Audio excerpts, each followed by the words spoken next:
Good morning. पिछले lecture में हम पढ़ रहे थे non parasitic diseases of plants. उसमें हमने देखा नॉन पैरासिटिक डिजीज़ेज़ क्या हैं और वो कौन से फैक्टर्स हैं जिनकी वजह से ये डिजीज़ेज़ होती हैं। तो कुछ इम्पॉर्टेंट डिजीज़ेज़ हैं एनवायरमेंटल डिजीज़ेज़ या नॉन पैरासिटिक डिजीज़ेज़ जो कि कॉमनली इंडिया में होती हैं। उनमें से हम आज एक डिज़ीज़ पढ़ेंगे, black heart disease of potato.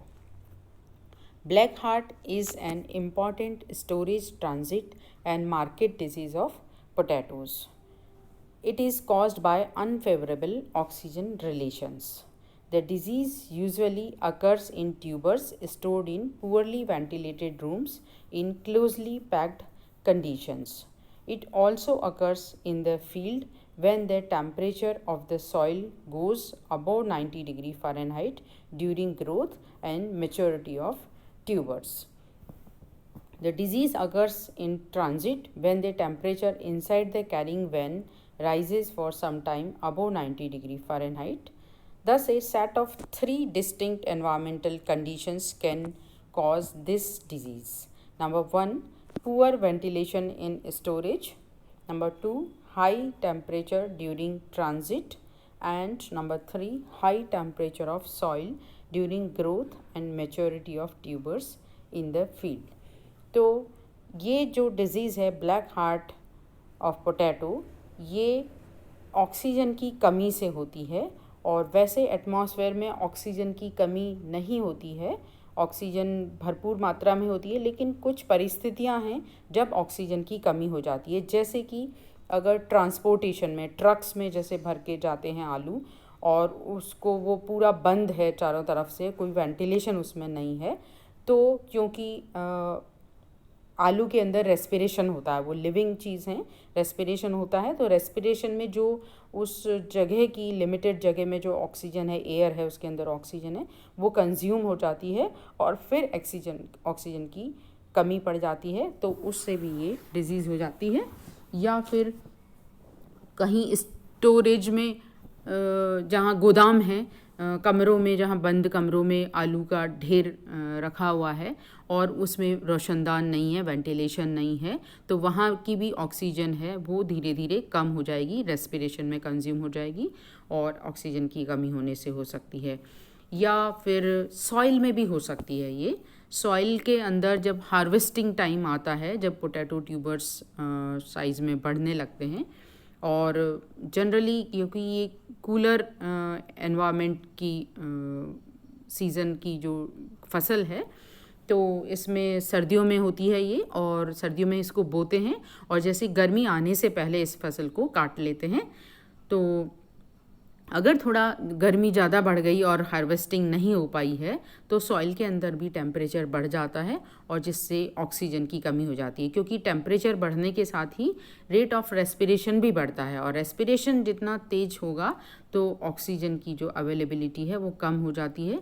या अगर खेत में पानी है, स्टैग्नेशन है, ज़्यादा पानी है, वाटर लॉगिंग कंडीशन है, तो भी ऑक्सीजन की कमी हो सकती है।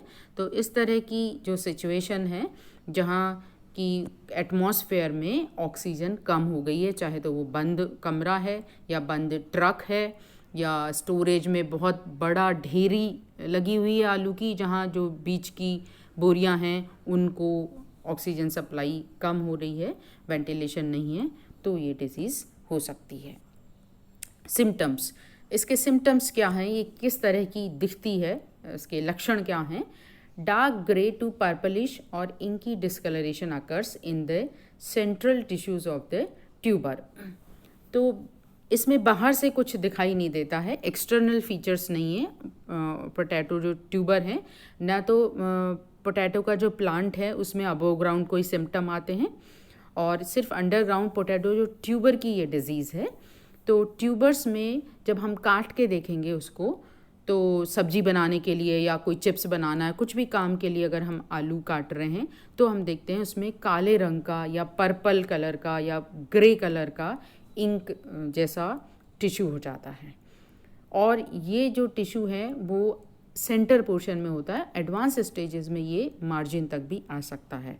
और जो बीच का जो टिश्यू है वो ड्राई होता है, इसमें कोई सॉफ्ट टिश्यू नहीं होता है और कोई लिक्विड जैसा भी नहीं निकलता है, इसमें एकदम ड्राई होती है ये। In advanced stages, the affected tissues may dry out and separate, thus forming cavities. The discoloration may extend to the surface also. तो बीच का जो टिश्यू ड्राई हो जाता है उस वजह से उसमें कैविटीज़ भी बन जाती हैं, बीच में गैप्स आ जाते हैं। Large tubers are more susceptible to black heart than small ones. तो बड़े आलू हैं उसका जो सेंटर का जो पोर्शन है उसको ऑक्सीजन की सप्लाई और कम होती है, इसलिए उनमें ज़्यादा ये संभावना होती है इस डिजीज़ की। In poorly ventilated rooms even low respiration by tubers uses up the available supply of oxygen.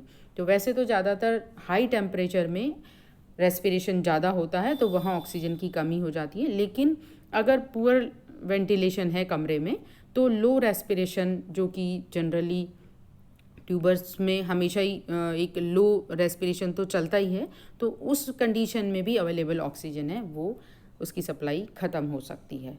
This result in discolouration and disintegration of cells due to adverse enzymic action which continues after the supply of oxygen has diminished.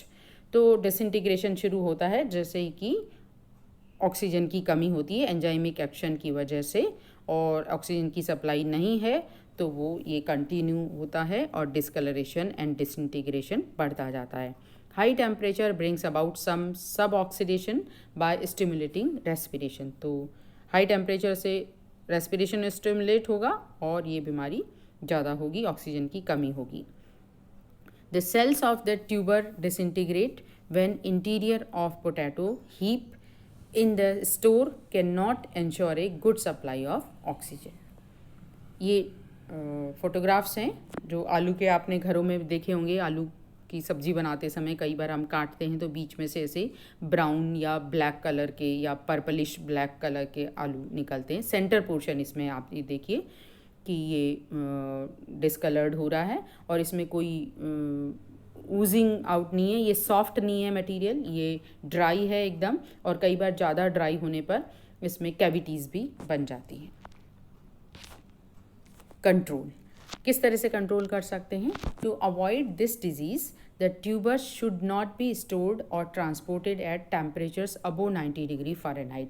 तो ये क्योंकि ठंडे मौसम की फसल है तो इसमें 30 डिग्री सेंटीग्रेड तक आलू पक जाते हैं, और 30 डिग्री के बाद अगर 32 या 32 से ज़्यादा टेम्परेचर होता है तो आलू जो हैं वो सहन नहीं कर पाते, उस टेम्परेचर की वजह से नहीं, टेम्परेचर को सहन नहीं कर पाएंगे तो उसमें रेस्पिरेशन ज़्यादा होगा, और रेस्पिरेशन ज़्यादा होने से जो ट्रांजिट के अंदर, जो ट्रांसपोर्टेशन के अंदर, ट्रक्स के अंदर जो आलू हैं तो उनकी जो ऑक्सीजन है उनको नहीं मिलेगी क्योंकि वो बंद कंटेनर के अंदर है और ये डिज़ीज़ हो सकती है। तो हम अवॉइड करें कि ऐसे ट्रक के अंदर ज़्यादा गर्मी नहीं होने दें क्योंकि वो बंद हैं, और या उनको फिर हम खुला रखें ताकि बाहर की जो ऑक्सीजन है वो भी उनको मिल सकें। तो इस तरह से हम डिजीज़ को रोक सकते हैं ट्रांसपोर्टेशन के समय। Storage of tubers should be made in well ventilated rooms. जो कमरे गोदाम हैं उसमें रोशनदान की अच्छी व्यवस्था होनी चाहिए जिससे कि ऑक्सीजन सप्लाई उनको हो सके। And the bags of tubers should not B piled very high up on each other. तो बैग्स भी, एक तो बहुत ऊंची ढेरियाँ नहीं लगानी चाहिए, दूसरा बैग जूट के बैग हों तो सही रहेगा, उसमें वेंटिलेशन प्रॉपर रहेगा, प्लास्टिक बैग नहीं हो जिससे कि उनको ऑक्सीजन बाहर की नहीं मिले।